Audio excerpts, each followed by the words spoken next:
পাহাড়ে কৃষির আধুনিকায়ন ও যান্ত্রিক প্রযুক্তির সঠিক বিস্তারের লক্ষ্যে কম সময়ে আমনের চারা রোপণে যান্ত্রিকভাবে চারা রোপণ কার্যক্রম শুরু হয়েছে।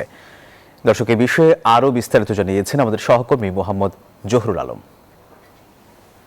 এবারে এই আমন ধানের যে ক্ষতি হয়েছে বীজতলা সহ আউশ এবং সবজি ক্ষেতের, বিশেষ করে আমন ধানের যে ক্ষতিটা হয়েছে বীজতলা সেটা পুষিয়ে নিতে এখানে বাংলাদেশ ধান গবেষণা ইনস্টিটিউটের খাগড়াছড়ি যে আঞ্চলিক কার্যালয় রয়েছে সেই আঞ্চলিক কার্যালয়ের উদ্যোগে এলএসডি প্রকল্পের আওতায় এখানে কৃষকদেরকে দ্রুত কিভাবে ধান লাগানো যায়, ধানের চারা সেই নিয়ে ওরা কাজ করছে। এখানে আমরা যেখানে এসেছি কমলচুরি ইউনিয়নের এখানে একটা বড় বিল রয়েছে, সেই বিলে আমরা আছি এখন। এখানে তারা এলএসডি পদ্ধতির মাধ্যমে যান্ত্রিক যে প্রয়োগ, সে প্রয়োগের মাধ্যমে যাতে কম খরচে কৃষকরা যাতে তাদের সেই ধানের চারাগুলো আমন চারাগুলো লাগাতে পারে সেই নিয়ে তারা কাজ করছে। এখানে আঞ্চলিক কার্যালয়ে একজন বৈজ্ঞানিক কর্মকর্তা রয়েছে, তার থেকে একটু জানতে চাচ্ছিলাম এখানে আপনারা কি পদ্ধতিতে কৃষকদেরকে এই সুবিধাটা দিচ্ছেন।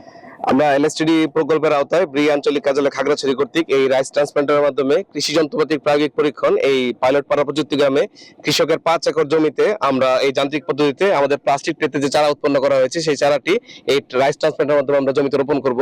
এতে একসাথে সময় এবং যে লেবার যে আছে আমাদের শ্রমিক, এটার অপচয় রোধ হবে এবং কৃষকের যে উৎপাদন খরচ সেটি কমে যাবে ইনশাল্লাহ। একই সাথে একটু জানিয়ে রাখে 5 একর ভূমিতে তারা এখানে এই কাজটা শুরু করেছেন। একজন কৃষক রয়েছেন, আমি তার সাথে একটু কথা বলতে চাই। আপনারা এই যান্ত্রিক পদ্ধতিতে কি সুবিধাটা পাচ্ছেন?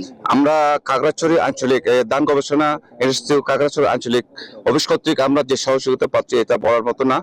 আমরা প্রথম থেকে আমরা বলবো আমি বীজ হইতে শুরু করে আমরা কীটনাশক, বালাইনাশক, ছত্রাকনাশক এগুলো সব পাচ্ছি। আর আমাদের যে 5 একরের জমি এখানে ওই যে বাংলাদেশ ধান গবেষণা ইনস্টিটিউট খাগড়াছড়ি কর্তৃক যে আমাদেরকে একটা যান্ত্রিক মাধ্যমে রোপণ করে দিচ্ছে, এটা কিন্তু আমাদের পুরো এলাকায় একটা উপকার হচ্ছে। ধন্যবাদ কৃষক বাবুল চাকপাকে, তিনি আমাদেরকে জানিয়েছেন যে 5 একর ভূমিতেই তাদের এই যে যান্ত্রিক পদ্ধতিতে যে আমন ধান সেটা তারা যান্ত্রিক পদ্ধতিতে প্রয়োগ করে চাষ করে দিচ্ছেন। খাগড়াছড়ি সদরের কমলছড়ি বিল থেকে ছিল আমার সর্বশেষ তথ্য।